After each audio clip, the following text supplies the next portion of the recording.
they have this hotel meeting, and these people have been there for like hours, I guess, and they're just giving them like the fucking just a bunch of rigmarole. Like they're not giving Rudy Giuliani's not giving them any details.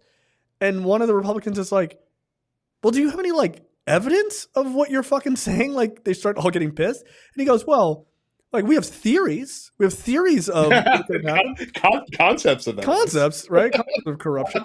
And so he's like, "Yeah, we have theories," and they get so fucking pissed, and they start yelling at him, like, "How the fuck did you bring us here? This is fucking horse shit." Blah blah blah blah. They start yelling at him.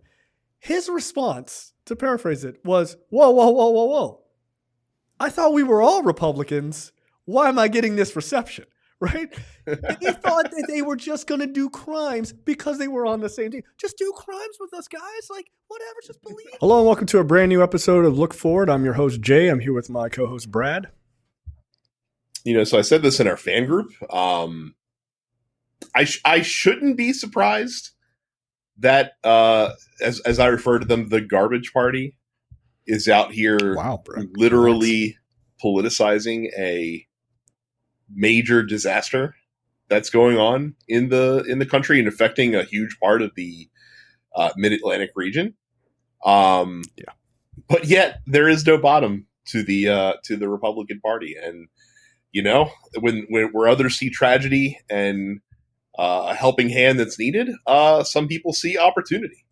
Yeah, and that's basically the summation of the GOP when it comes to recovering from Hurricane Helene. Yeah, look, it's been fascinating to sort of watch all of this happening. It's also incredibly fascinating to watch what the responses are. And it does tell you the type of people from a political perspective that exist in the country. There are normies, and I mean this normies as far as these are voters, right? Across the spectrum, I think are largely, I'm willing to say they're normies across the spectrum. But boy, are the loudest voices really telling. And the politicians of each side are really telling. Because I think the vast majority of Americans go, wow, this is fucked up. I hope these people get the help that they need. That's it. Like that is the, like, can I help? Can I send money or whatever? But that's largely where it ends, right? For most people. And then there are the loud voices, your influencers and your politicians, right? And what is amazing to me is how exactly what you said, how some people see an opportunity and other people just see this is a tragedy. And I know it's super easy for me to say on the side I agree with politically that like our side seems to be doing the right things. And I'm here to tell you, I'm okay saying that because that is exactly what is happening. I have never once in the, like, you talk about things and, you're like, you laugh about, oh, maybe a hurricane will hit these dickheads who are, being real jerks or whatever, right? Like everybody makes those kind of, sort of dark humor jokes or whatever. But like when these things actually happen, one thing you can count on, liberal minded folks or Democratic folks, like, like just give these people help. Like who the fuck cares, man? Like, rubber has met the road. Like it's time to mobilize. What can we do? And I'm not saying everyone's out there like, I'm Mother Teresa. I'm picking up a shovel. I'm not saying that, but people are just genuinely like, wow, this is fucked up. Right. Like at the most basic level. But on the other side, like the yapping people on the conservative side. And again, I'm not talking about like your regular, conservative like voter, but your internet yappers. They have this weird thing of like, here is a mountain of evidence. I'm going to ignore all that because I have a narrative to push. And that is the only thing that matters, even in the face of people dying. Right. Which you would think at a certain point, you got to go like, all right, well, I got to put the bullshit aside, like, because these are people that are in dire straits. And to me, like, it's ridiculous. Not to find a point on it, like not to, not to draw this in terms of red and blue, but the hardest, like the part of the country most affected by this, I would say, is Western North Carolina, which got hit by a storm that it's the level of which we've never seen before. It's never seen before, and devastated, like literally took an entire town off the map. Yeah, in that area. Appalachia's your people, dude. Like, those are the people that are going out casting ballots for you. Like, why you'd want to stir the shit? It doesn't seem to make a lot of sense. And by the way, this isn't a new phenomenon. No, this goes back to how, Chris Christie was shunned from the Republican Party for having the gall to embrace Barack Obama when Obama went to New Jersey to help with relief from Hurricane Sandy back in 2012. Like, how dare Chris Christie hug the Democratic president? Yeah, like, he's gonna fucking do that because the Democratic president's there to help his constituents, to help his people in his state. Like, you can have your pissing match and go back and forth on issues, but like, there are things that should bring the parties together, as it were. Like, there are events that happen. This should be one of them, and it usually is. By the way, like, usually there's not a whole lot of hemming and hawing. Well, I mean, unless Donald Trump's in office and stories are coming out from people that literally worked alongside him that said he wanted to withhold federal relief from California while he was president during the wildfires that they had going on, and his people literally had to point out to him that the part of the state that the wildfires were happening were the part of the state of California where people that voted for him generally reside. Yeah, and he's like, "Oh, okay. Well, if it's fine, if it's my people."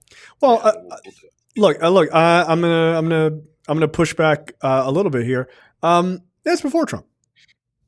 Like, what was the response to Katrina? Right. This is a conversation that a lot of people seem to be. They love to kind of fucking, not you, but like moonwalk past. The government. Well, I mean, to be quite honest, out of sight, out of mind. But you also brought up the meme, like in our private chat, brought up the Kanye meme when we were talking about this, and it's like, oh yeah, that's right, that did happen. Yeah, and poor Mike Myers, like, Jesus Christ, like, why do I keep getting in these situations? Poor Chris Tucker. And yes, like, dude, what the fuck? I don't know what to say, dude? Go see Rush Hour 3. I don't know. It's on DVD, but no, I mean. But I cannot in my mind forget the disgusting rhetoric that came out of conservative America during Katrina. And look, and I say this, and I did like a fucking video about this too. Like, I say that not from the perspective of like, these people fucking deserve it in North Carolina. No, I want people to keep the same fucking energy and concern that you have now when the people don't look like you, or go back to Puerto Rico when they were suffering, right? Like, you can take the politician side out of it and just look at sort of the ideological response, because the sort of, naked political aspects of it, which we'll get to, are gross on its face, right? Like, they're not, in my opinion, if you're actually paying attention to this and you're being an honest actor, they're not comparable. Like, they're just not. How Republicans respond to these natural disasters as of late versus Democrats, it's not fucking comparable. It should be comparable, but it's not. But if you're just talking about the ideological response from voters and from people who are conservative or liberal, the response during Katrina was grotesque. They're thugs, they're murderers, pick a litany of other fucking terrible things, right? As these people suffered and died. Why didn't they leave? Fuck them, who cares? And all this other shit, right? All of that happened.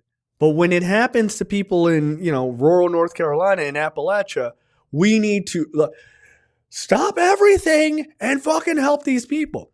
Which to me is very reminiscent of, are black and brown people dying during like the crack epidemic? Who gives a shit? These people are fucking awful. Who cares? This is a problem with their part of society, and they're a real issue. Are white rural people dying in the opioid crisis? Well, this is an epidemic that we need to push massive funding as a country. We need to be asking presidential candidates about this. And again, my attitude isn't that we shouldn't help people with opioid addictions. I think we should. I just need people to keep the exact same energy when those people don't look white, right? So the whole thing. Republicans don't like those bad genes, Jay. Yeah, Dude, that entire conversation, I wanted to go in there and flip that table. That was one of the most insane things. Republicans arguing whether or not a person who commits murder has bad genetics, because Donald Trump said it, and they're like, "Oh well, we got to sane wash this crazy. We have to treat this like a sane person made a smart political commentary." Yeah, people have bad genetics. I'm like, yo, what the fuck is it? 1492? What are we? And then if you check their skull with phrenology, you can tell. I'm waiting for Trump to dust off. Bring back phrenology. Have you seen this movie, Django Unchained? Django. The D is silent. Very good. Very good. Steven, the hero of the film. Like, all right, relax. He reminds me of my friend, Tim Scott. So to me, like Hurricane Helene and the response to Hurricane Helene, again, I need people to keep that same energy when it is people of color. Like, period, right? But the response from the federal government, let's talk about the politics of this. The response to the federal government has been exactly what you want. It is immediate, and the people involved, the president, the vice president, the head of FEMA, the FEMA folks on the ground, the state governors, North Carolina, Tennessee, Georgia, Florida, all of these places, South Carolina, all of these states that have been swept up in this shit, all of those governors and like top people have all said, yeah, no, the federal government has been excellent in their response. Yeah. It has been amazing, especially in places like in North Carolina, where they're like, we are not expecting to get hit by this. And so for them to be so quick in their response is amazing. Yet you have conservatives going online, and the former president of the United States as well, going on TV and saying that they're not getting any help, and that they can't get a hold of the president, which is fundamentally untrue. But conservatives are like, it's a lie. Yes, it's like quite famously, Trump went out. It is disinformation, not misinformation. It's disinformation. Yeah, and went out the weekend it happened, and said like, oh, I talked to Brian Kemp and he can't get a hold of the president. This, that, or the other thing. Meanwhile, 2 hours earlier, Brian Kemp did a press conference. And he's like, yeah, I just talked to Joe Biden.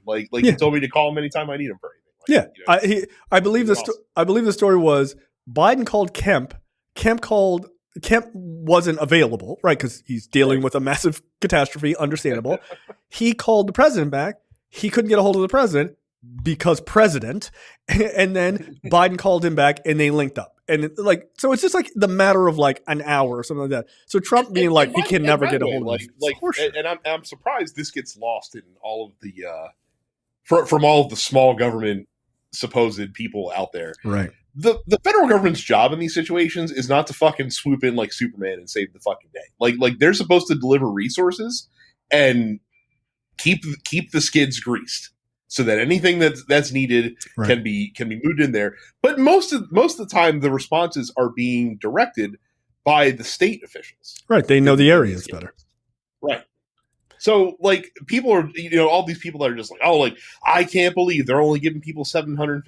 Well, the $750 is not to, get them back on their feet and back in their house. Like, it's to get them by for the next, week or so. Essentially, like it's not for groceries, gas, solve it all. Right? Yeah. Well, or I can't believe that like they took the Ukraine money away. That's not how any of this works. Like, learn how you're learn how the budget of your government is adjudicated. They have no idea. Holy shit! Take a civics class. No. What am I, a cuck? Get out of here! No, absolutely not.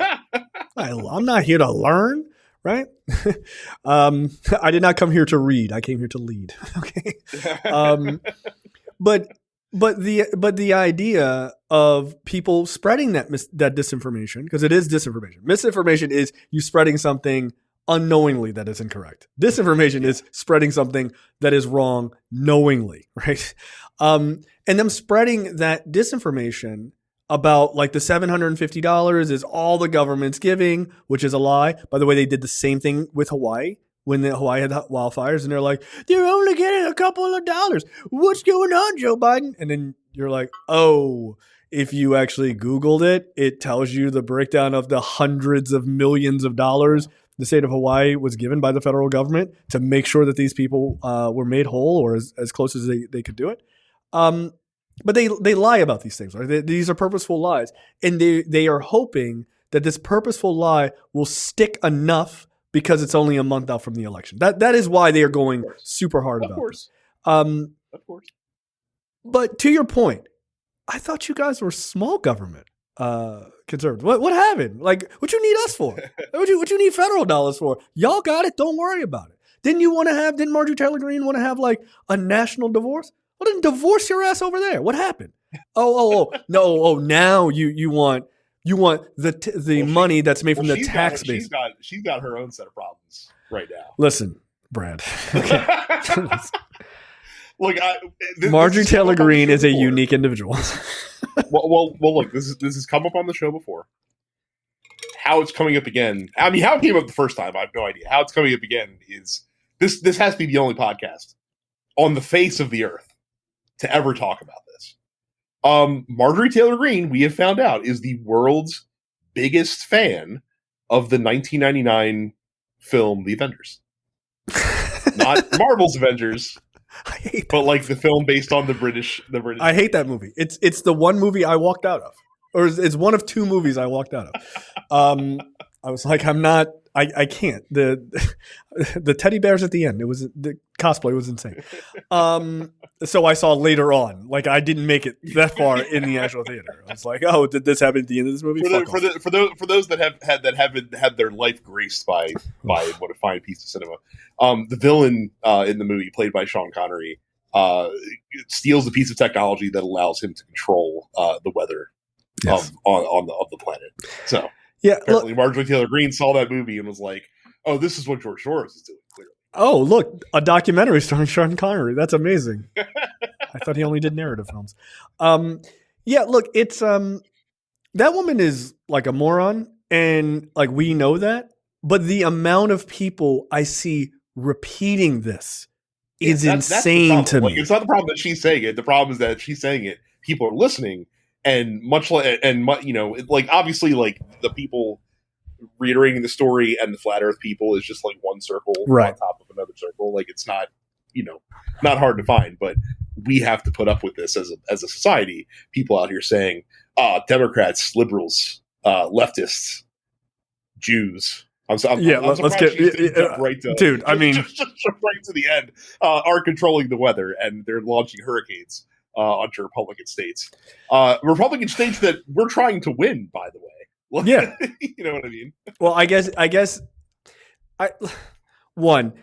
if I'm voting for like out of two groups of people, and I find out one of them has the technology to control the weather, why am I voting for the other people? That team seems awesome. They have weather control powers. They're Storm also, from the X-Men. It's like the Morgan Freeman scene from Dark Knight, where it's like, you mean to tell me that like like these guys can control the weather, and you want to antagonize them? Like, okay, good luck. Good luck. You think a billionaire goes around at night punching people damn near to death, but you want to antagonize this man? Okay. All right, bro. Seems like a weird choice. That's by the way, by far the best. I'm not saying Bruce Wayne is Batman. I'm gonna let you go ahead and figure that shit out for myself moment of all time. Like, he just beat the hell out of you. Like, all right, like, you just go ahead, bro. But like this idea, like the Democrats are controlling the weather. Yes, to your point, they're trying to destroy states that they're trying to win, which makes no sense.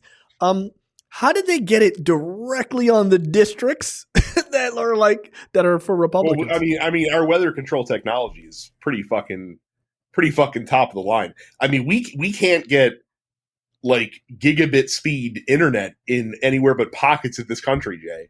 But we have weather controlling machines that can create hurricanes and launch them with pinpoint precision to the areas of states that we want to make sure that we devastate. My question is this. Why is the U.S. military budget so expensive? Why don't we just drop hurricanes on countries? Like, what the fuck? Like, why are we even having a conversation? Why are we sending money? If the country's landlocked, it's going to be more difficult. No, look, what to micro-target a hurricane. We can do what we want. For, though. Yeah, that's right. What I mean, come on. We create a hurricane, we create a tornado. Like, come on. obviously. That's just a land hurricane. Yeah, like just fucking do it. Oh, we're sending money to Ukraine. No, we're not sending money. We're dropping 55 fucking tornadoes on Russia. What's happening? Right on the fucking Kremlin. What are we talking about? That's amazing. China doesn't fuck with us because they know they're right near the ocean. They don't want any of this. That's the reason. We keep them under our thumb. That's why Japan doesn't get out of line too. Everyone knows that. But Fukushima, you're welcome. So no, like it is so unbelievably stupid, right? And we've talked about this before. These are the same people who think climate change isn't real. Climate change isn't real, but CERN is using a machine to make hurricanes. But climate change isn't real. And to that, I would say we have now reached the segment on the timeline called the sunken investment thought process, right? Like they've invested so much in the idea that climate change isn't real that they cannot fathom that they might be wrong, even as these hurricanes destroy their parts of the country that they live in the most. They just cannot, like, is it that climate change is real? No, it's not. It's not climate change. Like, it has to be a weather machine, right? They're Principal Skinner with the, like, am I wrong? No, it's the children that are obviously wrong. Like, it's amazing. And it's because, like, trying to explain the science to them, like the fact that the Gulf of Mexico is like 5 degrees warmer than it should be right now, and that's leading to hurricanes being larger and more impactful.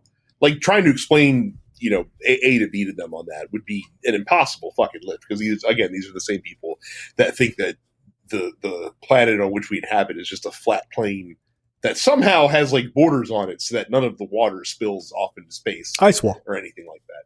Yeah. Hashtag ice wall. Everyone knows that. By the way, if you ever want to have a conversation, which I don't know why you would, with a flat earther, one question, very simple. They cannot answer it with any level of logic, but like we're already past that point. Explain intercontinental travel, like on a plane. How can I go east from California and make it to Japan, but I can also go west from California and make it to Japan? If the earth is flat, that doesn't make sense. Oh, well, it just goes up, bro. Like, all right, well, that's not really what it does, but you ever been on a plane? Like, the arc isn't like, whoa, and then down. Like, that's not how you fly. So, but these people, and by the way, it's sunken cost fallacy, right? Like, that you've invested so much, like in this case, mental cost into believing that climate change is not real, that you refuse to think about anything else. And I know it's like, it feels unfair and it feels a little mean to say like conservatives are kind of dumber than us, but they're not giving me any reason to go back on that. Say, look, they're not. We've said way worse things than that. And I will tonight. don't you worry.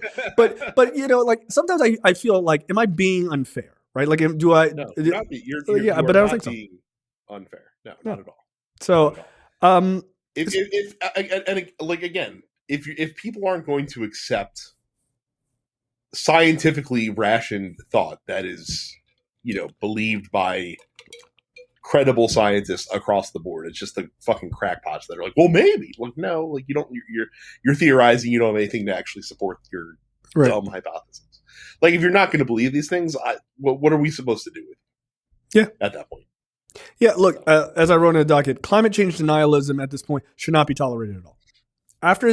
When the dust clears, and I mean that quite seriously, I'm not trying to be flippant about it, but when the dust clears for the cleanup for Hurricane Helene and the cleanup for Hurricane Milton, which seems to likely be very much worse, potentially, than Helene is, just because it's going to hit Tampa Bay most likely pretty badly.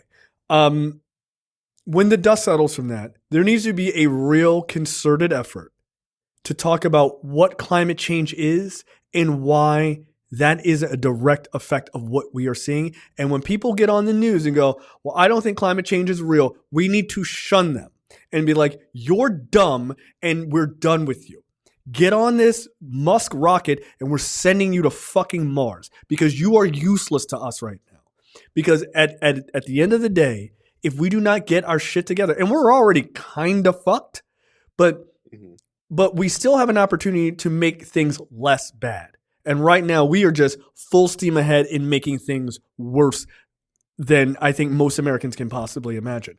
And if you're watching this shit at home and you're like, wow, these hurricanes are real bad. Yeah, bro, they're real bad. I mean, conservatives were like, well, why don't we just dump ice into the ocean because that will cool it down. It's not really how hurricanes work.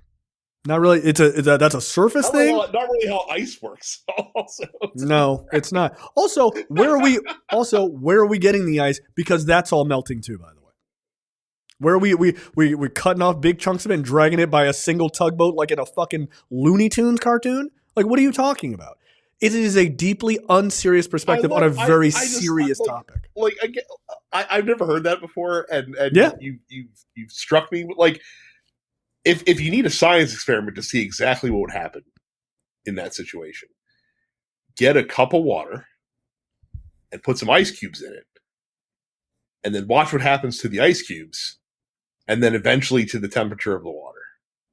And tell me if dropping ice into the fucking sea is going to somehow magically cure us of the damage that has been wrought to the world over the past 200 years. Well, I mean, with carbon emissions and shit like that. I mean, you should be like, their idea, I think, is like that the ocean is like the ocean temperature is relative to like when they get in the ocean. So they're like, well, I mean, it's not even that hot, right? Like, I mean, I'm serious. You think about the thought process of a person who is particularly unintelligent about these things, right? And they're likely thinking, well, when I get in the ocean water, it's not boiling hot. But in reference to climate change, it might as well be boiling. So this idea of like, not just putting ice cubes in a cup, but putting ice cubes in water that you just took out of a fucking tea kettle and being like, this will cool it down. Dude, not for a while, and you're going to need a shit ton of ice. And they're like, well, we'll go to the ice store. Just go to 7-Eleven and we'll just get a couple of bags. Like, that's their thought process.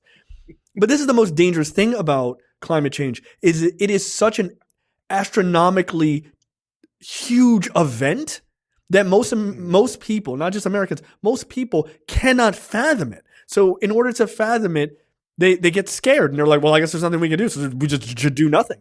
It's like, well, bro, have you thought about maybe driving less? Have you thought about taking public transportation? Like, well, I don't want to change those things. It's like, all right, cool. Or just invest, like be willing to accept renewable energy sources. Yeah.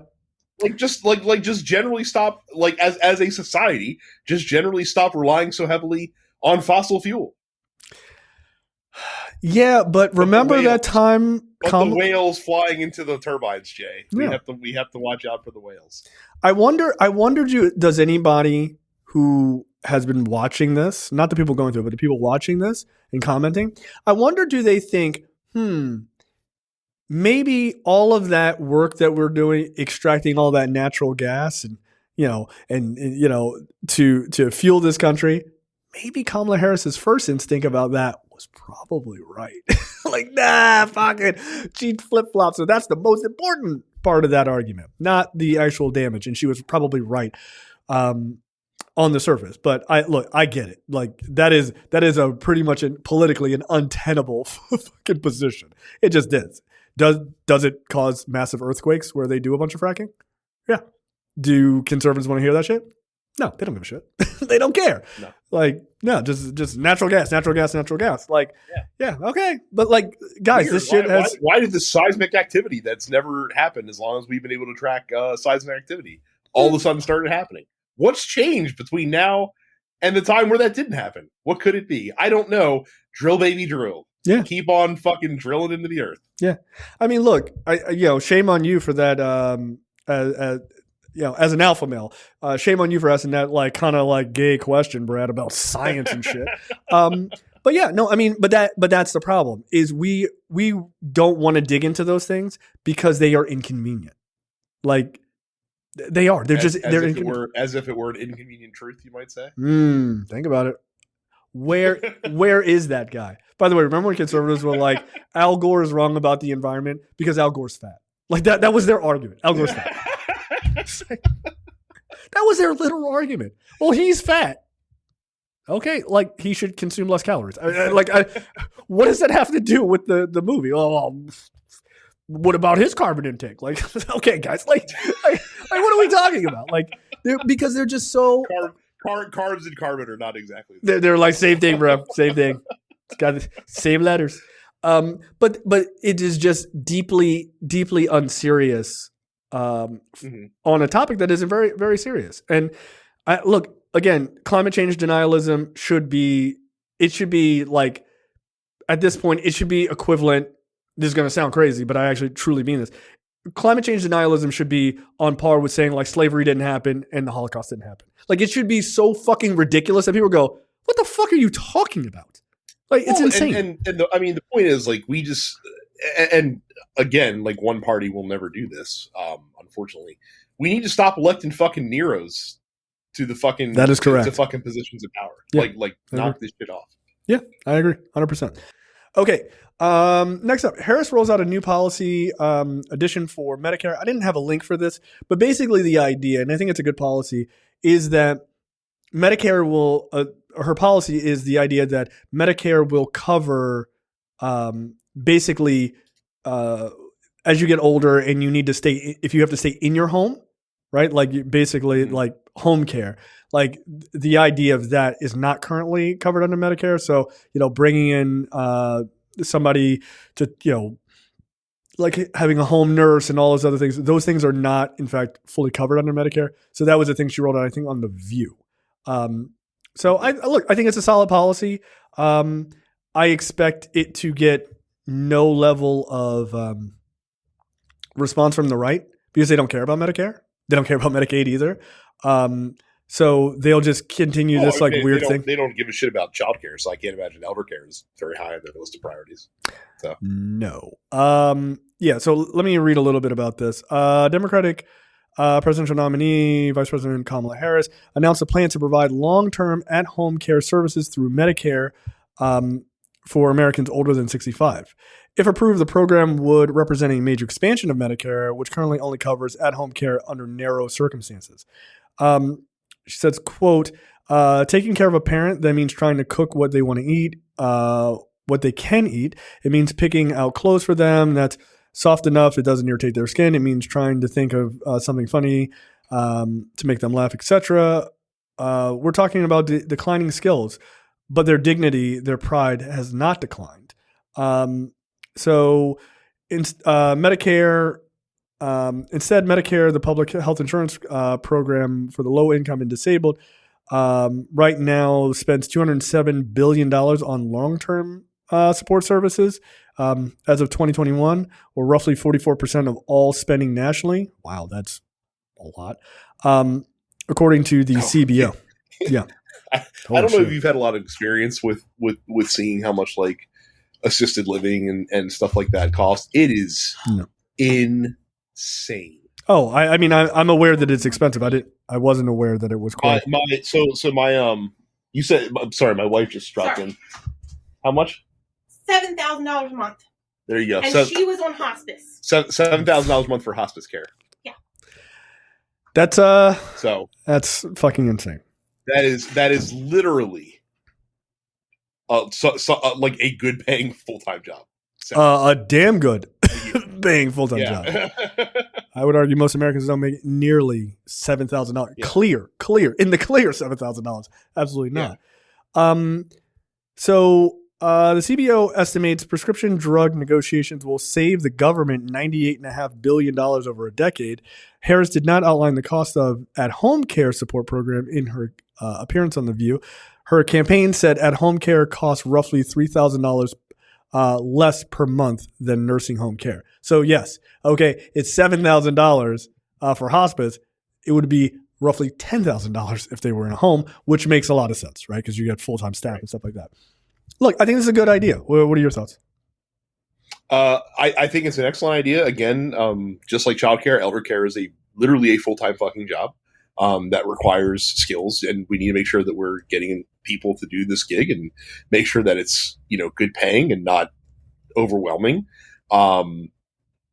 Because and it's funny because elder care is not talked about enough, and it should be, because people are living longer than they ever have before in human history, and people need to be able to live somewhere, especially if they can't live on their own. And like JD Vance was very quick to point out, because obviously him and Tim Walz, one of the things brought up in that debate was childcare, and one of the things that JD Vance pointed out, which I'm somewhat sympathetic to, is that a lot of when childcare is talked about, a lot of times you're only talking about like having like daycare and stuff like that. Like, you're not talking about like having churches help out. And I have obviously issues with giving federal money to religious organizations, but that's another topic. You, Brad? Shocking, I know. But that nothing additional like that alternate helping. Those alternate paths don't exist for elder care. Like, you actually do need fucking professionals that can do it. You can't do that. So, I mean, I've seen people trying to take care of my mom took care of my grandmother as like in her later years, and it's a lot. Like, it's financially a lot. It's also stressful from like just a human perspective. Like, it's just really hard. It is a full-time job. In addition to your other full-time job, exactly, you're probably doing. Yes, on top of that, exactly. So. My mom was a nurse by day and a nurse by night. Like, that's not fun, right? So, if you can help people and you can sort of spread this cost out via Medicare, I got no problem with that. See, this is a real policy. This is not deport 11 million people and create the largest humanitarian crisis ever. If you're going to, this is a real one. If you're going to massively inflate the national deficit and the national debt, this is the kind of stuff that you want to. This is worth doing. Spend money on more. And honestly, let me just throw this in there because it's fitting in nicely, and it's not a story that we have to spend a ton of time on. But economists are looking at the two proposals that are currently being floated by the two major candidates in the election, and they estimate that Kamala Harris's policies that she's proposing would add $3.5 trillion to the national debt. Donald Trump's proposals would add about $7.5 trillion to the national debt. And I want to remind people that Kamala Harris's proposals are generally about helping the middle class, about putting more money in people's pockets. Correct. Donald Trump's proposals are about giving the wealthiest people even more money. Massive tax cuts. That they already have. Yeah. So again, as we talked about on the show before, it's not a bad thing to spend if you're the government. What does matter is what you're spending money on. And stuff like elder care, stuff like child care, stuff like tax relief for the middle class and the lower class, taxing more for the upper class. Those are good things. Those are smart things if you're going to spend money, because that money will find its way back into the economy, because the people that actually spend will then have more money to spend, and they will spend it, and that boosts your economy up overall. Rich people, when they get tax cuts, just fucking sit there and hoard it, or they throw it in the stock market, or invest it in some other asset that just sits and accumulates and grows more and more. Yeah. So again, when people talk about, Donald Trump's going to cut taxes. Yeah, he is, but all that money is just going to get filtered straight out of the economy and just to the richest, and a bunch of fucking smogs sitting there with their fucking gold piles. Okay, this article, this is over 10 years? Their budget differences, right? These are over 10 years? Yes. Donald Trump wants to add, I'm looking at this list. He wants to add to the military budget. Why? Mm-hmm. It's like $400 billion. $850 billion a year is not enough, Jay. We got to get over that trillion mark. Got to get a trillion there. Like every year. My question, that's so insane, by the way. But my question is, are people aware of that the budget for the military only went super crazy high after 9/11? It hasn't always been $700 billion plus. I believe right before 9/11, it was $300 billion, which is a 3 or maybe like almost close to 4, which is already insanely high. But they were just like, fucking just double it. Like they were just like, okay, it's just fucking more money. But like it just stayed there. It kept going up. Yeah, I know, but I'm saying like it never went back down to this threshold of like, okay, guys, I don't think we're not needing to fight quote unquote terrorism in these 2 massive wars constantly. Holy shit, you are wow. Holy fuck. I might be underestimating, by the way. Exaggerating a little bit? No, I don't think so. You're dead. I Googled it real fast. $320 billion. Yeah. In 2000. Yeah. In the year 2000. And then it goes to like $700 billion after 9/11. Like it's fucking insane. Yeah, it was. Oh, it actually went down in 2001. It was 304. And then in 2002, right. It went. It didn't happen right away. It was apparently it got to. It took till 2007 to get to 470 billion, but it's just continued. Oh, okay. Going then up and up. Yeah. Then I'll own that. I'm wrong about that. But well, like, no, but 9/11 was the catalyst that really. Yeah. Started No, it did. I thought it jumped like I thought it was something like it jumped like almost 50% or something. But okay. But I did not realize it was that low before. Yeah. Yeah. Before 9/11. That's insane. They were like, crank that shit up, son. Like, hell yeah. And the narrative before 9/11 was always like, we spend so much money on the military. It was like, comparative to now, we ain't spent shit. Like, we didn't. And and this motherfucker is talking about an additional $400 billion. Now, granted, it's over 10 years, but an additional $400 billion to the military budget. Why? We are not missing anything. Like it's just absolutely insane. And by the way, you can look on this article, right? This Washington Post article. It breaks out both of their financial proposals.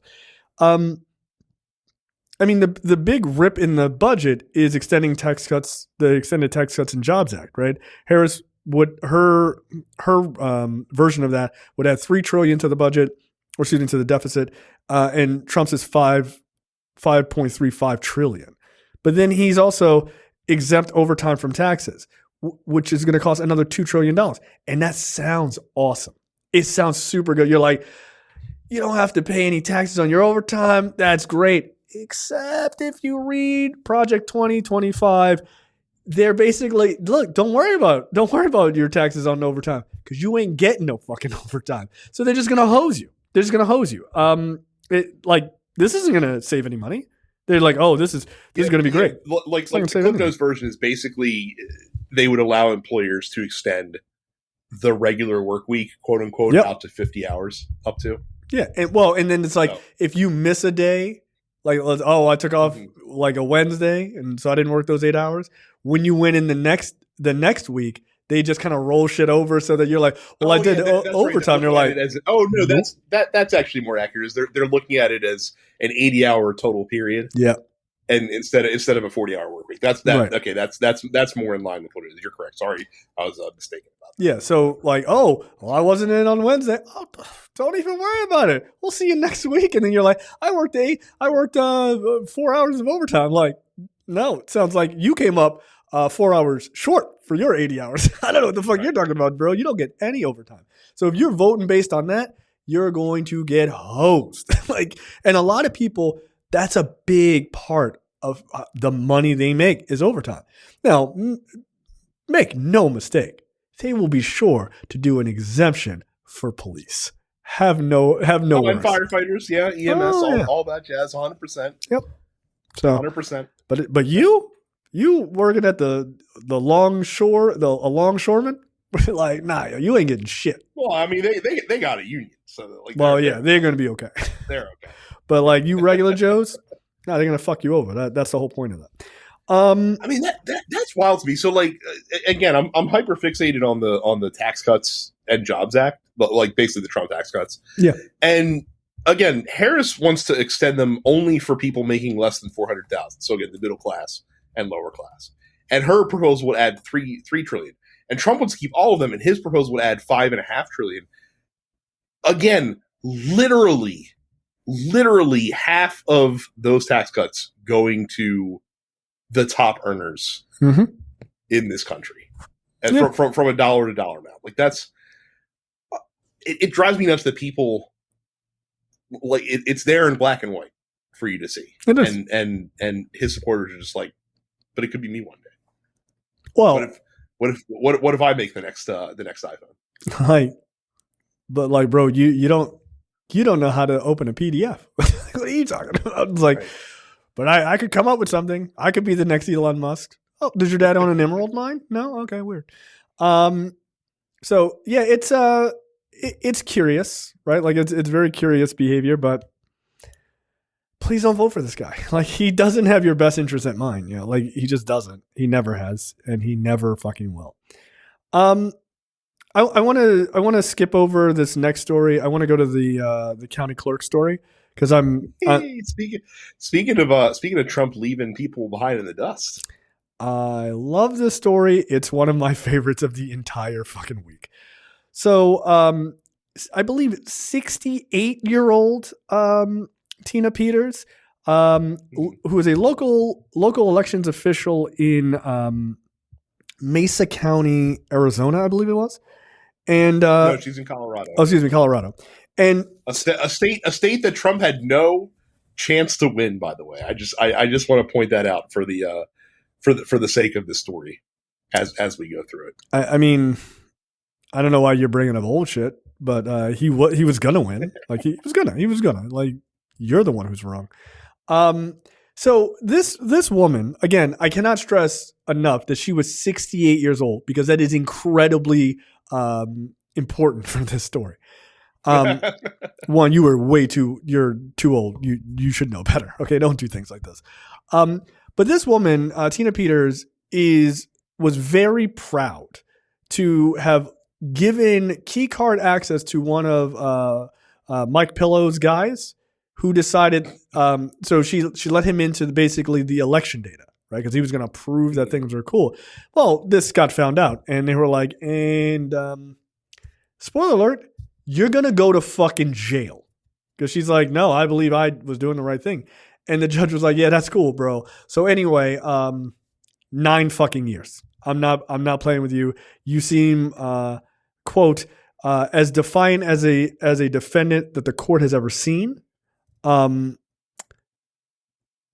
This article doesn't have all of the quote. Oh, yes, it does. Here we go. Quote, you are no hero. You abused your position and you're a charlatan who used it who used and is still using your position in office to peddle snake oil that has been proven to be junk time and time again. Yeah, he was like, look, I believe if you had the chance, you would do it all over again. Like you're completely, unrepentant about this whole thing. And so, yeah, they hit her ass with 9 years. Like, goodbye. Again, you're 68 years old. I would make the argument that you just threw away the end of your life in prison. There's not a high chance that you're getting out after doing nearly 10 years in prison at 68. Like you're just probably not used. Look at her. She built for this shit. She built for jail. No, she's not built for that. I don't care what kind of jail it is. She ain't ready for that. The best part of that, who's the Colorado guy who was doing all of the debates? Fuck, I don't remember his name, but the guy that's a really good journalist, political interviewer, yeah, and debate moderator, yeah. Well, that guy, like, someone found a video of him talking to her like a year ago, and he goes, so what's the chance of you or Donald Trump being in jail in about a year or so? And she was like, well, I'll be by the beach if I thought I was going to be in jail. And it's like smash cut to her like, stop putting handcuffs on me.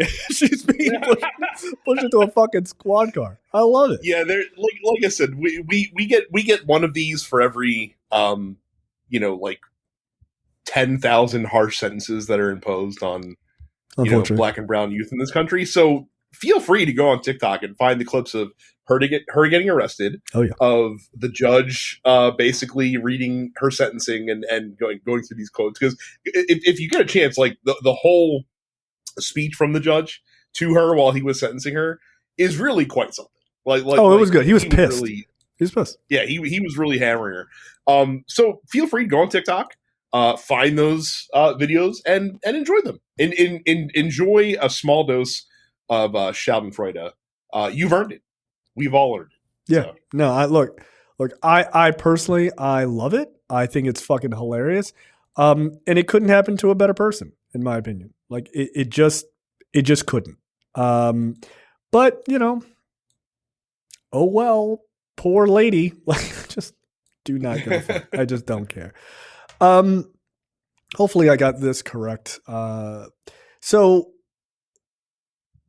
60 Minutes, this next story is pretty wild. 60 Minutes normally has both candidates on. Since 1968, they have both candidates on from both major parties running for president, and they do in-depth interviews.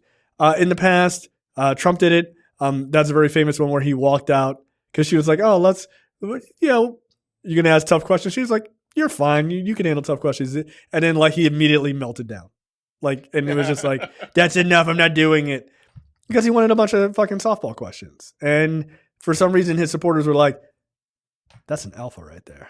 Like, guy who can't answer basic questions. Look at him dunk on Leslie Stahl, that dumb bitch. Yeah, ooh, in your face, Leslie Stahl, you reasonable journalist. So this go round, Trump and Harris both agreed to the 60 Minutes interview, as, again, every candidate since 1968 has.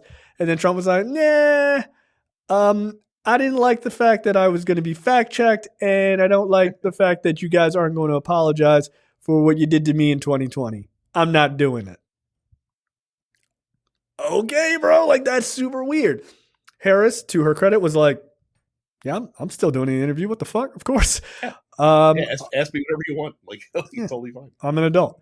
And so this is how, I'm going to play this clip. This is how they opened the 60 Minutes interview. I don't know if you've seen this.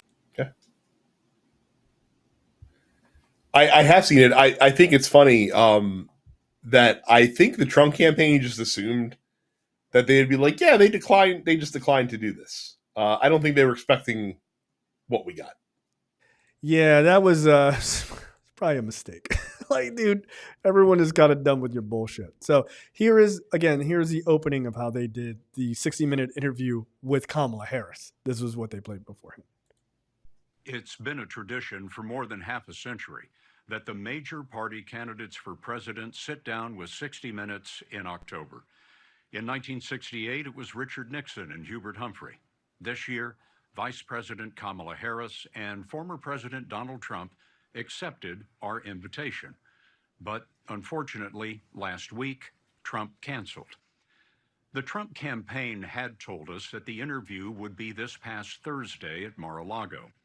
They also asked us whether we would meet 78-year-old Trump in Butler, Pennsylvania, where he was grazed in an assassination attempt. We agreed. On September 9th, Trump's communications director, Stephen Chung, sent a text that read, quote, I'm working with our advance team to see logistically if Butler would work in addition to the sit-down. Sit-down meaning the interview in Florida. Days later, Chung called to say, quote, the president said yes. Then, a week ago, Trump backed out. The campaign offered shifting explanations. First, it complained that we would fact-check the interview. We fact-check every story. Later, Trump said he needed an apology for his interview in 2020. Trump claims correspondent Leslie Stahl said in that interview that Hunter Biden's controversial laptop came from Russia. She never said that. Trump has said his opponent doesn't do interviews because she can't handle them. He had previously declined another debate with Harris, so tonight may have been the largest audience for the candidates between now and Election Day. Our questions addressed the economy, immigration, reproductive rights, and the wars in the Middle East and Europe. Both campaigns understood this special would go ahead if either candidate backed out. And so, with that, here's Bill Whitaker. Yeah, fucking burn, motherfucker! Get out of here. Look, you like that bit of editorializing they did at the end where he's like, Trump criticized Harris for not doing interviews because she doesn't like tough questions. That's weird. Yeah, I appreciated the little bit of patting themselves on their back. They're like, this likely would have been the largest audience sense of debate. Like fucking 60 Minutes, like not a big deal. I did the best commentary I heard about this was from John Lovett. From Yes, I know what you're gonna say. Yeah. he was like, yes, 60 Minutes, that fucking like easy like bullshit soft peddling organization. He was like, yeah, they don't even, he's like, they're so fucking serious, they don't even have music, it's just a ticking of a stopwatch. That's their intro. They're not fucking around. Like the 60-minute interviews for a lot of Americans, especially I think older Americans, are how they find out about the candidate. They're like, I'm gonna watch the 60-minute interview because it's like, it's no frills, there's no bullshit. You talk to these people and people go, all right, I like that, or I don't like that. That's it. I think a lot of people get what they know about a candidate from those interviews. Now, granted, maybe you listen to the Call Her Daddy podcast or some other podcasts to get that information. But I would say like senior Americans definitely rely on 60 Minutes. Like 60 Minutes is one of those things that actually has been consistently great through their entire lifetime, right? It's like, trust 60 Minutes, and then they'll be like, 60 Minutes is biased. 60 Minutes is biased? Dude, okay. Like, I mean, they're biased towards reality? Facts and the truth. Yeah. I was told there would be no fact checking in this. Dude, like, yeah, that's literally I still can't believe he fucking said that. I can't believe they said it for this. That's what he said, that they were complaining that this would be fact checked. Why would you be mad at it being fact checked? They didn't say that they would say you were wrong just because like they don't agree with you. They said that they would check to make sure what you're saying is truthful, and they're like, that's unacceptable to us. Like, okay, dude. That says a lot about the type of bullshit. I don't know if you guys realize this. I cannot win unless I lie with impunity. Like, I have to. Like, the Supreme What do you expect me to win on the issues? I'm a Republican. Like, get the fuck out of here. No. Apparently there's a new book by a guy from Politico. I think it's called like Playbook or something like that that's coming out or that just came out. And basically he just went around to like former like retired Republicans. He was like, why does your party lie so much? And they were just like, yeah, we do. Like, we do. We lie a lot. Like, they didn't even fucking lie. They were like, well, I'm retired now. Like, we used to lie all the time. Like, it's like, it's not even a question. Like, of course right. They lie. It's like, well, let me guess, all those people are rhinos too, right? Like, these are all fake Republicans. It's like, no, bro. Like, they're now not in it, so they can tell the truth. It is quite literally part of the brand nowadays. It is because they aren't with the median American viewpoint on anything. No, they're quite literally not. And look, we don't have it on the docket, but I do want to talk just quickly about the Call Her Daddy sort of situation. I don't know if people know about. Well, that.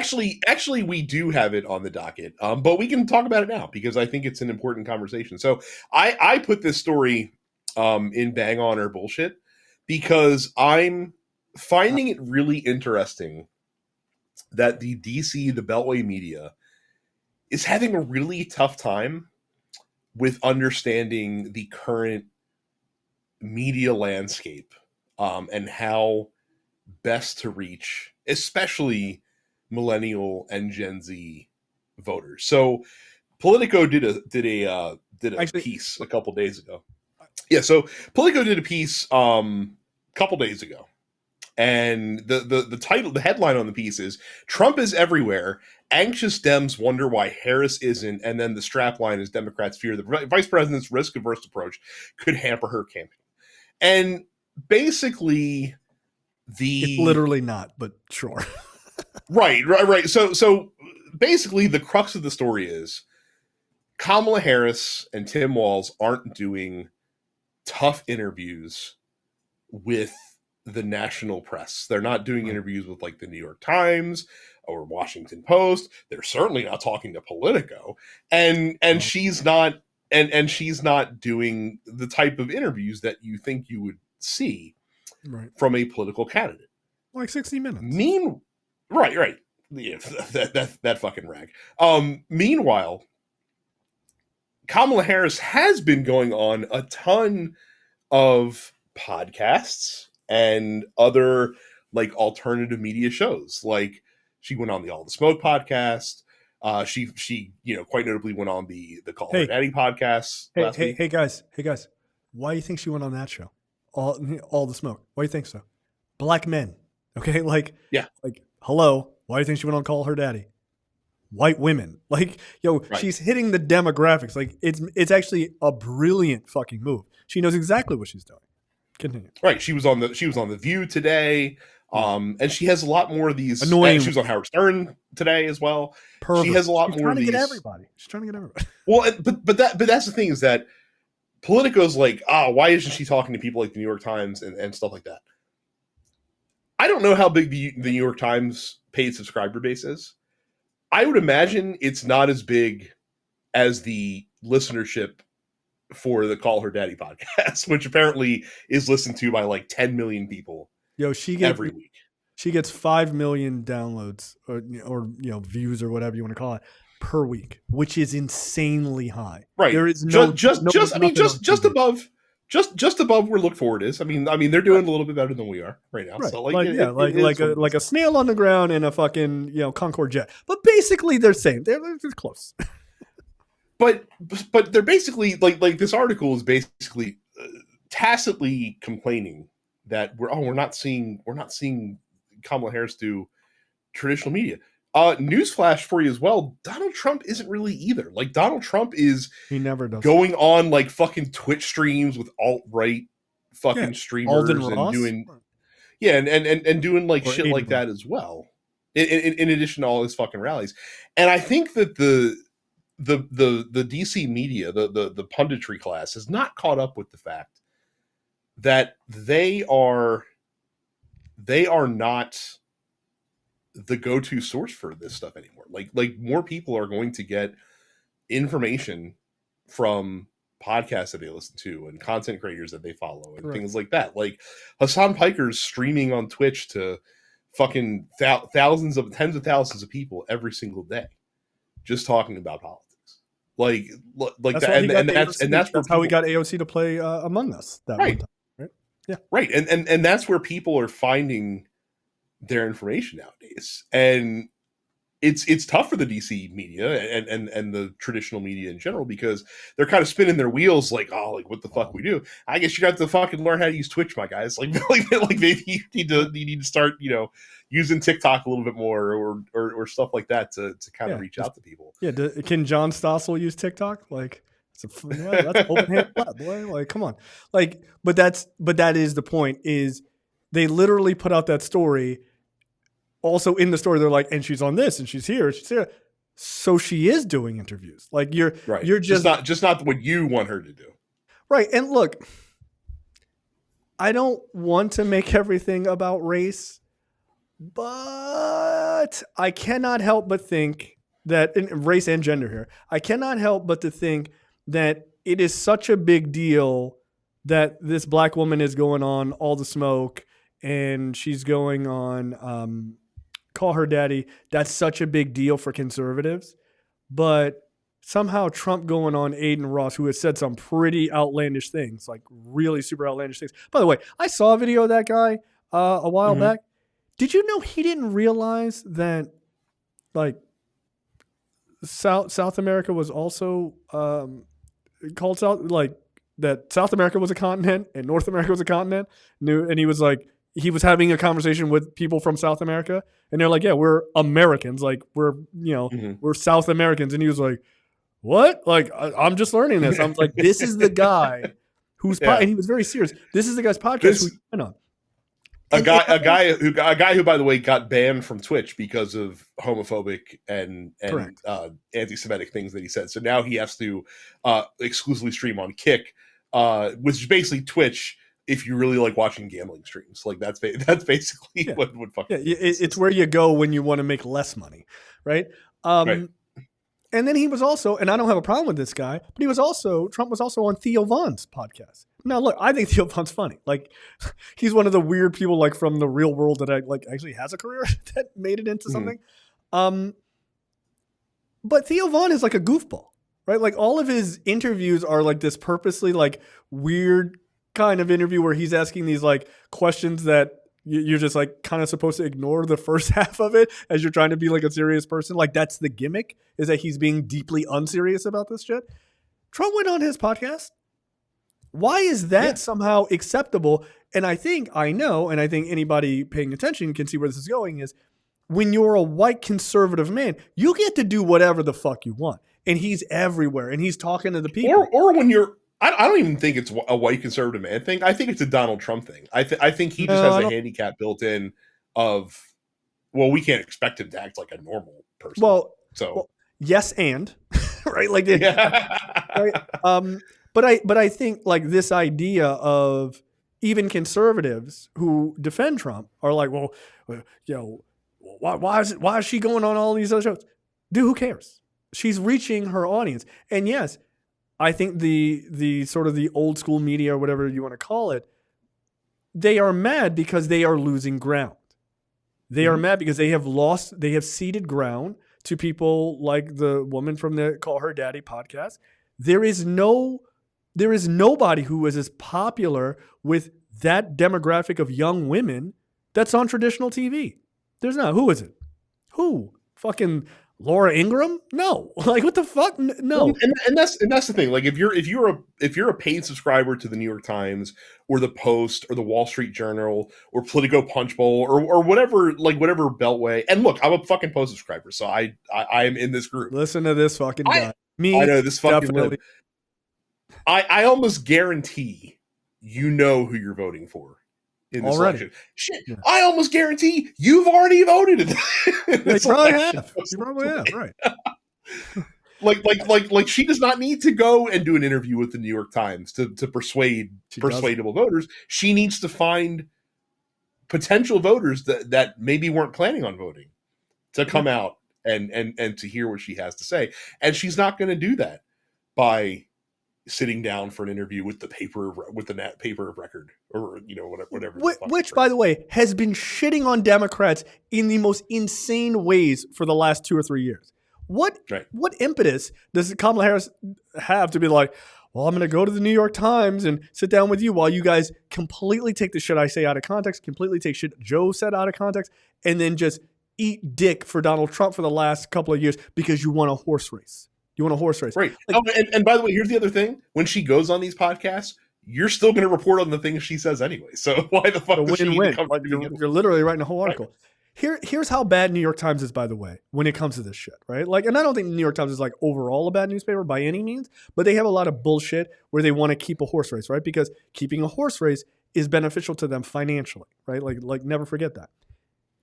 The other day, their head of like sort of like political polling type of person put out an article in the New York Times that said, do not trust polls that use this particular type. Have you heard the story? No, I haven't, but I love where I just heard this today. It's fucking wild. Do not listen to polls. This is the New York Times guy. It says, do not listen to polls that use this particular, like, I forget, it's like this like callback method or reread method or something like that, where they basically are trying to take the data that they have and slam that into their setup of the last election, of like their sort of matrix of how the last election worked out. And then that's how they come up with the data, right? Which is obviously a bad idea because demographics change considerably, especially from the last presidential election in 2020 to this one. So he comes out with this article, right? Like, don't fucking listen to these polling that's using this particular method that he names. New York Times comes out with their new polling, Donald Trump up by 14 points, completely different than every other poll. He's up by 14 points in Florida. It's a complete outlier. What method did they use? The one this guy fucking said 2 days before they put it out. What is the impetus for her to run to the New York Times? And this is the thing that I heard that I thought was really interesting. The reason their polling is so fucking ridiculous is because they're basing it on sort of the matrix of the 2020 election. The difference between the 2012 election, the Barack Obama's re-election versus Mitt Romney, the difference in the amount of people that entered in, like the increase in overall voter volume from 2012 to 2016, right? The Hillary race, potential first woman president, Donald Trump is running. It's going to be this big deal. The difference was 3 million more people voted in 2016 than voted in 2012, right? Now, they are basing the information they have based on 2020.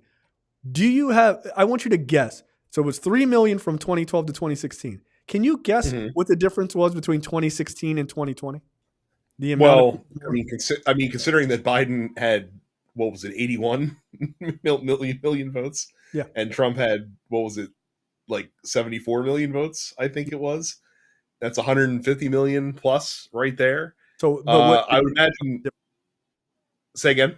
We're just talking about what is the difference in millions of votes between. Yeah. So I'm mathing out in my head. If I recall correctly, Hillary had like in the ballpark like 64, and I think Trump had like 61 in 2016. So like 25 to 30 million more votes from 2016 to 2020. Pretty good. 27 million. So a difference of 20 from 3 to 27. And that's because of COVID, and they were, everybody could easily register to vote and all this other stuff, right?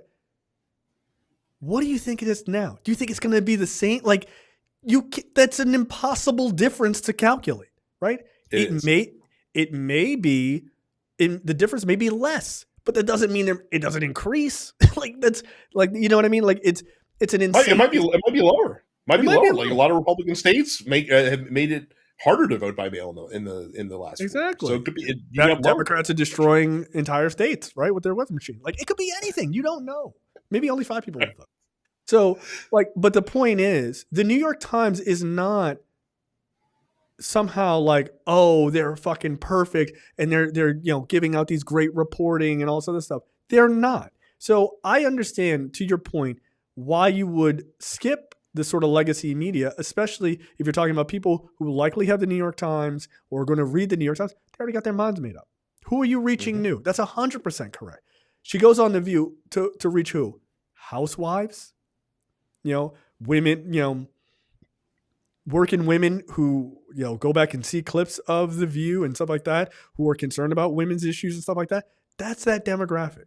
Call Her Daddy is a massive sort of 18 to 35-year-old women podcast, mostly white women. That's the suburbs, Like, she's hunting for those people for a reason. She goes on All the Smoke. Why? They talk a lot about sports, right? Like, that's the big thing. That's black men. How many black men that are going over to Trump? What do you think the demographic differences are of a New York Times subscriber versus all the smoke? Come on. It's not even close. You cannot be upset that politicians are going where the votes are. You should be like, here's the story. That should kind of make sense, bro. Like, that would be the better story instead of this false narrative that Trump is everywhere. By the way, Trump don't go fucking anywhere. Everyone comes to him. He's doing fucking one rally a week when he used to do like 3. Yeah. The only fucking interviews he's doing are with his security blankets of someone on Fox or maybe the occasional like Hugh Hewitt interview, like if he wants to. And then he's fucking truthing. Like that's literally it. But again, it's okay. It's okay when you're a conservative white man. Like, it's fine. You can do the bare minimum and you're quote unquote everywhere. But she's fucking going to all these different places. Yeah, she's all over the place. It's just not in the places that you want her to be. And this is a thing that happened with Obama too. You're reaching people and people are excited about you, but you're not reaching out to us. And that feels unfair to us. Who the fuck cares about your feelings, New York Times? Who the fuck cares about your feelings, Politico? You are irrelevant. What is relevant is the people who are actually doing the voting. It's the same thing as, people on the far left, like, why isn't she trying to court us? Because you motherfuckers don't vote. Why would she try to court you? Court the people who have the potential to help her. This is why the argument, by the way, doesn't work of if we all just don't vote, then we'll get them to pay attention. No, they'll just find other people who do vote. Like, you can't. And that's again, like we're so locked into, we got to persuade voters. And the thing is, like, truly in this day and age, more so, and 2020 proved this beyond a shadow of a doubt. And I think this year is going to be the same. You don't have to sway voters to your position. You have to persuade them just to vote. Like that's the goal. It's not hard to like get people on one side or the other. Like, most people have already self-filtered to certain positions, but you got to get people to get up off the couch That's it. and to actually cast a ballot. And to both campaigns' credits, I think both campaigns have figured that out. Like even the Trump campaign has figured out that like in order to win, they need massive turnout. Like they're not trying to persuade anybody. They're just trying to get as many of their fucking people as they can to come out and vote for them. I mean, in fairness, like it's working to their detriment. They're like to the middle. Mm-hmm. What is the middle? Like the middle what? Get the fuck out of here. But at the same time, it's working for her. Like not just a little bit, it's working for her. Dude, she's doubled the amount of Republicans who are supporting her since she started. Mm-hmm. She's doubled it as of today. Like that's insane, right? Republicans have given up on Nevada. Like they're done with it. They're just like, we're out. Like there's nothing, that state is gone, right? By all accounts, Arizona's gone. I mean, I don't see. Well, to be fair, it's because they're running the worst possible candidate for their Senate seat as well. That's turning a lot of people off. But like people think like, oh, Trump and Harris are close in Arizona. How is Gallego beating Kari Lake by 10 points and that's not affecting the national race? I don't think so. Like that doesn't make sense. She's a MAGA person. Like it's not like Mark Robinson, right? Mark Robinson is a guy in North Carolina who is grossly unpopular for a reason. Like I can understand a split ticket of like, I'm not voting for that fucking guy, but I still like Trump. Kari Lake is just Trump. She's just the Trump of Arizona. Like there's no space in between the two of them. She's going to lose that race by double digits most likely, and he's going to lose. I don't know if he'll lose by double digits, but he's going to lose Arizona pretty handily for the same reason. So, yeah, look, going to the middle works to a degree, but pushing up your voter base, your like the people who are potentially on your side or like pulling people to your side, that's the method. Like this idea of like, I'm reaching out to people we have no data on, and these leftists who never vote. No, fuck them. Ignore. Get to the people that you can get to, because that is that margin. That is what makes the difference. Trying to reach out to people who are going to be like, come a little closer still. No. And you're like, all right, well, we've just wasted $1 million on you. Like, don't do that. But that's what Democrats used to do. And I think they've largely learned that lesson. And look, and to Republicans, like, bro, you're not converting me. Stop sending me a text. I just want to go fuck yourself. Like, you're not converting me. But I think they've largely learned that lesson too. But I still reply to all those texts. They were like, oh, here's the thing. I'm like, eat a bag of dicks, Brett Kavanaugh or whoever the fuck is texting me. Like, whoever. Jack Smith is back, Brad. And he's out for vengeance. Well, this fucking rocks, right? So because the Supreme Court basically said the president's a king, can do whatever he wants, and it's not illegal. The Jack Smith case in DC had to go back to in their hands, and basically he needs to justify how all the bad shit that Trump did was not him being the president, just him being Donald Trump, political candidate, right? Which is not covered by the Supreme Court's terrible ruling. And so he put out he submitted a filing to the court. And the court released the filing. It's heavily redacted, but they still released the redacted version of the filing. So now, for the first time, we've actually gotten to see. I don't think it's really that redacted, to be honest, Joe. Like, I mean, there are names that are redacted and stuff like that. Like there's some of them. I was like, that's Rudy Giuliani. That's C-bad, and like okay, we're all good here. Yeah. But the court, Judge Sutkin allowed this to be released publicly. So for the first time, we've gotten to see like what Jack Smith's theory of the case is, and also some of the really fun anecdotes that are in here to show that Donald Trump is a garbage person and is definitely probably guilty of all these crimes. Okay, so I sat and read some of this. It's 165 pages. I actually sat and read some of this. One, it's not written in legalese. It's like it's written as if like they could send this shit as a script to Hollywood. Like it works like perfectly. You're like, ooh, this is intriguing. Like if I had a printout of it, I would read it at night before I went to bed. Here's an interesting couple of anecdotes from the filing. When like the filing has it broken out by state, like here are the crimes he did, or here's like the narrative crimes that he did in each state. And I think it was in Arizona, right? he goes to this is fucking hilarious. He goes to the governor right after the election. He goes to the governor. He's like, listen, there's a bunch of fraud, right? They're letting illegals vote here. It's very unfair. And the governor's like, look, bro, we're not seeing that on our end, but I'm sympathetic. So send me what you have and I'll take a look at it. Trump says to him, to paraphrase, Trump says to him, yeah, my team is actually like packaging it up now. I'll send it right over. And he's like, great, cool. I'll take a look at it. If we'll compare what we have and like we'll go from there. All right, bet. Hang up the phone. Trump never sends anything. They never send anything, right? Now this is behind the scenes. So when people go, no, but that's a thing. This is behind the scenes, and this motherfucker doesn't send the governor of Arizona anything. Right, because he just wanted the governor to start the process on the promise that like I've got this good shit that's gonna totally cover us. Yep.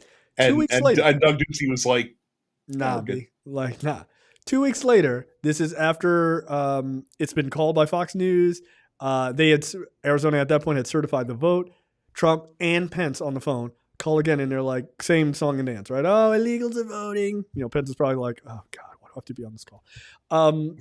And he's like, the illegals are voting. I need your help. And he's like, all right, cool, man. We just certified though, and but again, very sympathetic. If you could send over your information, I appreciate it. I'll take a look at it. And like, we'll try to do something, right? Like if this seems like, oh shit, this is kind of wild, I'm going to try to do something. Maybe I'll get on TV or whatever. But I'm sympathetic to it. Send over the information. Hangs up the phone. Trump sends nothing again. Again, this is behind the scenes. He sends nothing. Then what does Trump do? Trump goes onto Twitter the very next day and then trashes the governor of Arizona. Like, this guy is not pro MAGA, blah, blah, blah. It's like, bro, I said send me the information. What it tells you is that they never had anything. So they didn't send anything because he just assumed, like you said, they were just going to rock up with that shit. Just be like, he just assumed that he could intimidate them just based on who he was, which is fucking wild to me. Yeah. Well, also, this isn't in the filing, obviously. People that maybe don't remember, Doug Ducey famously bitch buttoned Trump during the certification session. There was like video of him like getting it like while he was in the session, like while the certification was happening, and he gets a call and the ringtone is Hail to the Chief. So like everyone knew it was Trump, and he just fucking just fucking bitched just put that shit back in his pocket. Fucking awesome. The other good shit that is there, probably the most famous part of this brief that was making the rounds is basically Trump famously tweeted out in the afternoon while the fucking riot was going on, saying, the tweet that says Mike Pence didn't have the courage to do what should have been done. And that's when the Secret Service had to like fucking try to move Pence down to the fucking basement to keep him secure. And once he was evacuated to the Capitol, one of Trump's aides went to report to Trump, who was in the dining room in the White House. And when the aide told him like, oh, like they had to evacuate Pence from the Capitol because the rioters broke into the building, his reaction was, quote, so what? Shit. Like, that's your vice president. Doesn't care. Just doesn't care. Nope. Amazing. There's one other anecdote which I thought was really fucking hilarious in this. Actually, I have two. One horrifying and the other one quite hilarious. At one point, they're talking about, like, I forget which state it is, and like people are getting all fucking riled up and shit like that. And someone in the sort of inner circle was like, hey, we got to like calm people down because this is feeling like the Brooks Brothers riot that happened in Miami. It was Michigan, I think. Michigan, okay. And he's like, look, this is feeling like the Brooks Brothers riot shit, right? Like, side note, Brooks Brothers riot happened in Miami-Dade during the 2000 recount, right? Like, basically Republicans and some Republican operatives like basically was like, we're just going to fucking start a riot because they got mad about the state doing these recounts, which helped to distract and hold shit up for a while, right? And so come back to this motion from Jack Smith. They're like, hey, man, this is starting to feel like that. We got to like calm people down. And this person, we don't know who exactly it is like, make them riot, do it. Like, they were totally fine with violence. Like this idea of like, what about the BLM riots? These guys were fine with shit like this. Like that, because anything to hold up the certifications in Michigan in this case, right? They did not give a shit. Now here's the funny one. This person, 1,000% Rudy Giuliani, okay? 1,000%.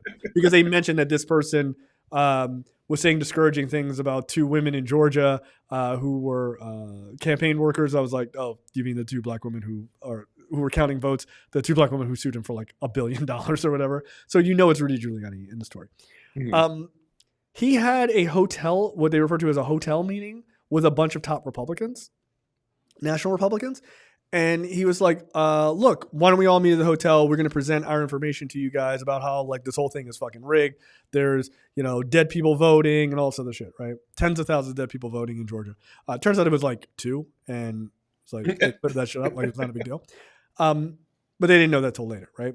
So they have this hotel meeting and these people have been there for like hours, I guess. And they're just giving them like, the fucking just a bunch of rigmarole. Like they're not giving Rudy Giuliani's not giving them any details. And one of the Republicans is like, well, do you have any like evidence of what you're fucking saying? Like they start all getting pissed. And he goes, well, like we have theories. We have theories of what could happen.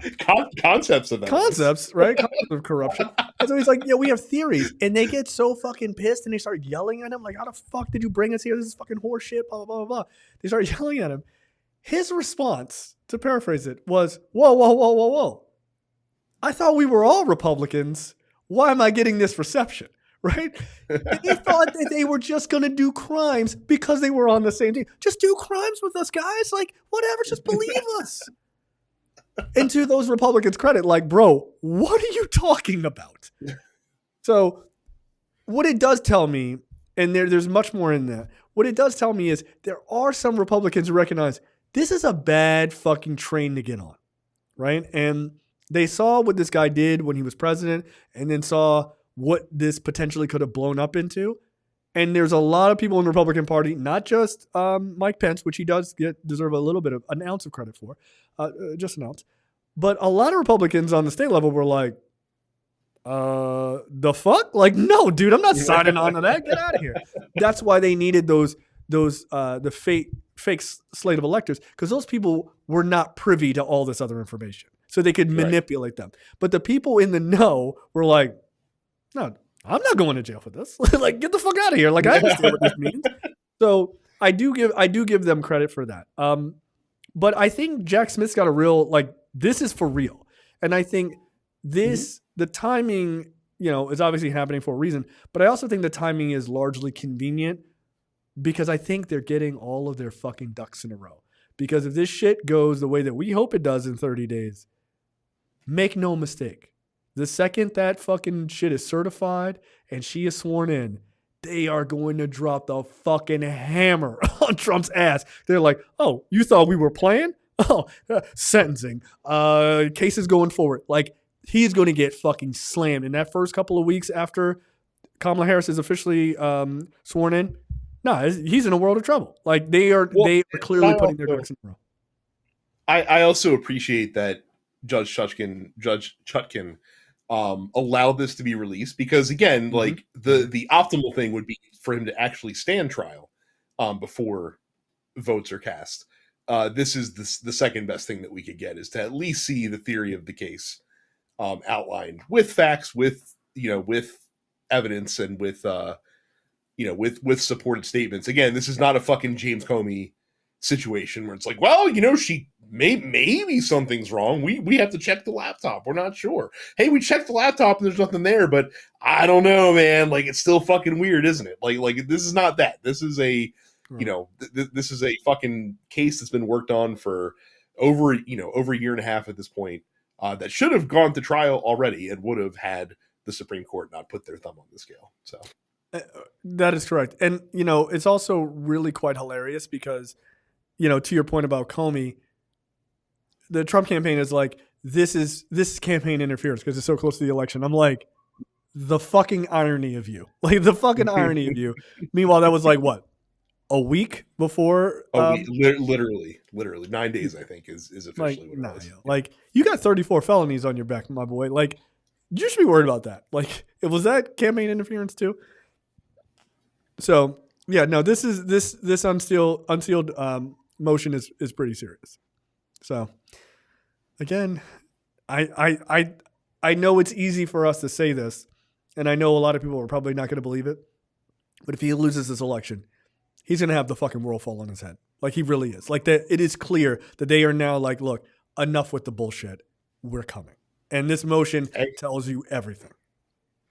If it helps him, I hear St. Petersburg, Russia is really nice this time of year. Not St. Petersburg, Florida. Yeah, well, I mean, why don't you go there and stand in front of a hurricane? As far as I'm concerned,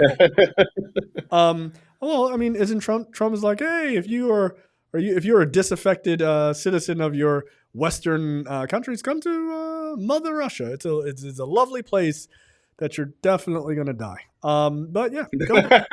You're gonna die if you go there. I follow this one creator. He's like a super Russian dude, and he's like, listen, I spent 29 years in Russia. Why? And I live in Texas now. Why the fuck would you want to go to Russia? It's horrible. I mean, there was that one Canadian family that we talked about that went there, and it's like, oh no, look, this is a horrible mistake. Like, and now we're screwed. They've got those carts that Tucker Carlson was talking about. It's amazing. Like, yeah, what else do they have? Starvation wages. Yeah, it's funny. It's funny how that works. Everyone in the grocery store is a mobster because those are the only people who can afford anything. Right. You got it now. Good. Congratulations. Now stay there. Okay, that's the end of the free portion for this week's episode of Look Forward. Make sure you go to lookforwardshow.com/premium. Sign up for premium content. It's only $5 a month or $50 for the full year.